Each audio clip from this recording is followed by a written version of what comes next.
మన కొత్తగూడెం పారిశ్రామిక ప్రాంతంలో సింగరేణికి పుట్టినిల్లుగా ఉన్నటువంటి స్థితిలో ఆ రోజు బ్రిటిష్ ప్రభుత్వం, ఒకవైపు నైజాం ప్రభుత్వం హైదరాబాద్ సంస్థానంలో ఈ ప్రాంతంలో ఉన్నటువంటి బొగ్గుగని కార్మికులందరినీ సంఘటితం చేయడానికి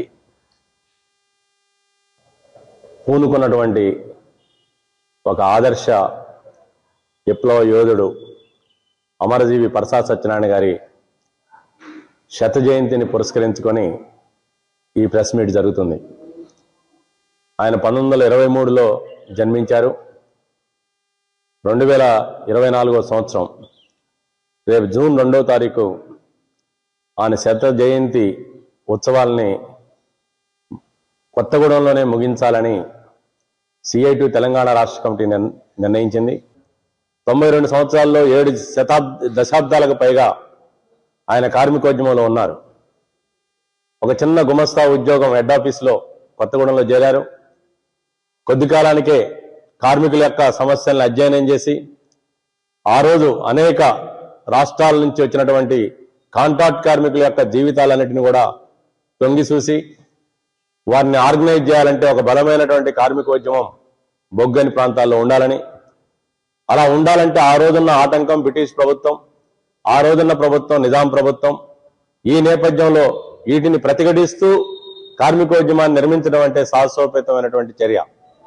కానీ అప్పటికే శాసగిరిరావు గారు, విఠలరావు గారు ఇలాంటి అనేక మంది ఈ ప్రాంతంలో పనిచేస్తున్నటువంటి వాళ్ళందరితోటి సమకాలికుడిగా ఉంటూ మొట్టమొదటిసారి సింగరేణి కాలేజ్ వర్కర్స్ యూనియన్ని మన స్థాపించినటువంటి వ్యవస్థాపక నాయకుల్లో పరసా గారు ఒకళ్ళు.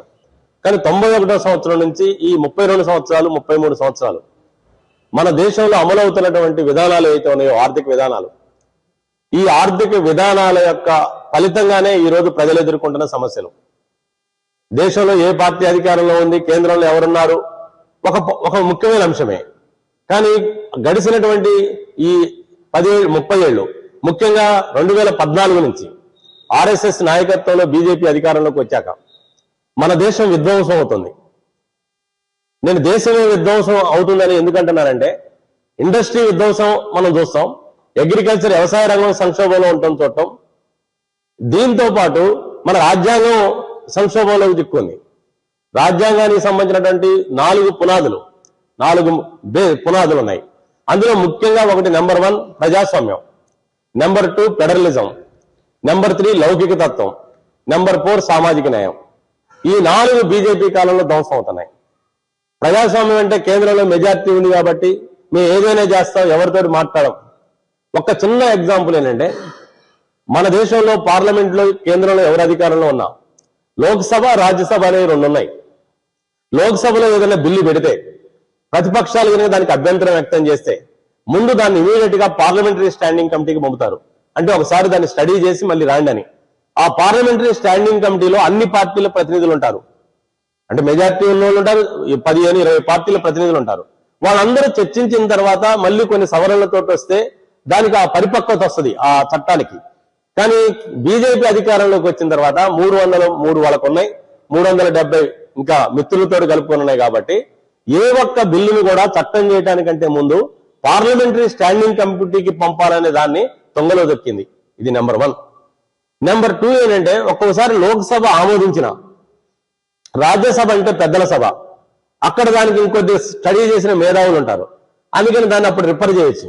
కానీ ఈరోజు రాజ్యసభ అనేది మొత్తం కార్పొరేట్లు కబ్జా చేశారు.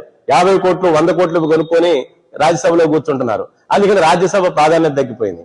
3వది ఏంటంటే, అసలు ఇంతకుముందు ఎన్నడూ ఈ విధంగా ప్రతిపక్షాలని మూకుమ్మడిగా బయట ఎల్లగొట్టి 100 మందిని 200 మందిని బయటకు ఎల్లగొట్టేసి బిల్లులు ఆమోదించుకోవడం అనేటువంటి ఒక సాంప్రదాయం వచ్చింది. అందువల్ల ఇది మన ప్రజాస్వామ్యానికి అత్యంత ప్రమాదం. మన రాజ్యాంగంలో డాక్టర్ బాబాసాహెబ్ అంబేద్కర్ ఏం చెప్పారంటే, ఎంత పెద్ద మోనార్క్ అధికారంలో ఉన్నా కూడా ఒక సాధారణమైనటువంటి పౌరుడు కూడా ప్రభుత్వాన్ని విమర్శించే హక్కు ఉండాలి. అది నిజమైనటువంటి ప్రజాస్వామ్యం. మే 22 నుంచి జూన్ 2వ తారీఖు దాకా ఈ 10 రోజుల పాటు జిల్లాలో విస్తృతంగా ఈ రోజు ఉన్నటువంటి ప్రభుత్వ విధానాలు, కార్మిక వర్గం ఎదుర్కొంటున్నటువంటి సవాళ్ల మీద చర్చాగోష్ఠులు, సెమినార్లు, సదస్సులు సింపోజియం నిర్వహించాలని చెప్పేసి సిఐటియు రాష్ట్ర కమిటీ నిర్ణయం మేరకు మన జిల్లాలో కూడా ఈ కార్యక్రమాలు నిర్వహిస్తున్నాం. 22వ తారీఖు పరసా గారి వర్ధంతి జరగబోతా ఉంది. ఆ రోజు మొదలు ఆయన శత జయంతి ముగింపుగా ఉన్నటువంటి జూన్ 2వ తారీఖు దాకా ఈ కార్యక్రమాలని నిర్వహించాలని చెప్పేసి సిఐటియు నిర్ణయం తీసుకుంది. దీనిలో భాగంగా మే 30వ తారీఖున సిఐటియు ఆవిర్భావ దినోత్సవం కూడా వస్తుంది. అంటే సిఐటియు పుట్టినరోజు 1970 మే 30న సిఐటియు ఆవిర్భవించింది. ఇక్కడ సిఐటియు ఆవిర్భావ దినోత్సవం రోజున జిల్లాలో ఉన్నటువంటి అన్ని మండల కేంద్రాలలో, ఆ మండలంలో ఉన్న అన్ని యూనియన్లలో సిఐటియు జెండా ఆవిష్కరణని పెద్ద ఎత్తున నిర్వహించాలని చెప్పేసి సిఐటియు నిర్ణయం తీసుకోవడం జరిగింది. మరిన్ని వీడియోస్ కోసం ఛానల్ ని సబ్స్క్రైబ్ చేయండి. లేటెస్ట్ అప్డేట్స్ కోసం వాట్సాప్ ఛానల్ ని ఫాలో చేయండి. అండ్ లింక్ డిస్క్రిప్షన్ లో ఉంది.